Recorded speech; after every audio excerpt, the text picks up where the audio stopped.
ఒకసారి ఆలోచించుకోమనండి, అప్పుడు తెలుస్తుంది. ఆయన మాత్రం జనం నా వెనకాల ఉన్నారని చెప్పి వైజాగ్ లోని ఎయిర్పోర్ట్ లో అతనికి కొంచెం రాత్రులు కళలు ఎక్కువ వస్తున్నాయి, మధ్యన ఆత్మలతో ఎక్కువ మాట్లాడుతున్నట్టున్నాడు. తగ్గించుకుంటే ప్రైవేటీకరణకు మీరు రాబో అసెంబ్లీలో ప్రైవేటీకరణ చేయమంటూ కూడా కట్టుబడి ఉన్నారంటూ కూడా అసలు బుర్రను మాట్లాడుతున్నారా అండి?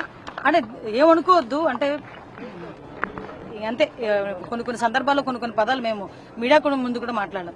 11,000 కోట్ల ప్యాకేజ్ ఎందుకు తీసుకొస్తాం సెంట్రల్ గవర్నమెంట్ నుంచి?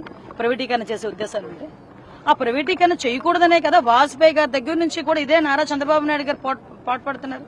ఆ రోజు 1,300 కోట్ల రూపాయలు ఆ రోజు తీసుకొచ్చిన వాజ్పేయి గారు గవర్నమెంట్ లో తీసుకొచ్చిన ఆ రోజు నిలబెట్టిన తర్వాత మొన్న కూడా ప్రైవేటీకరణ జరిగిపోతుందేమని భయపడి కొన్ని 4 సంవత్సరాల పాటు స్టీల్ ప్లాంట్ ఉద్యోగస్తులందరూ రోడ్లెక్కి ధర్నా చేస్తుంటే ఏ ఒక్క రోజు రాని మనిషి ఆ రోజు కూడా తీసుకెళ్లిపోయినట్టుగా ఫీల్ అయ్యారు వాళ్ళు.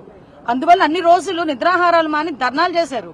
ఈ రోజు అవన్నీ పక్కన పెట్టి ఈ రోజు 11,000 కోట్లు తీసుకొచ్చి గవర్నమెంట్ సెంట్రల్ గవర్నమెంట్ మనం సపోర్ట్ చేసి స్టీల్ ప్లాంట్ నిలబెడితే దాన్ని చూసి సంతోషించాల్సింది పోయి బురద జల్లే కార్యక్రమాలు చేస్తున్నారు.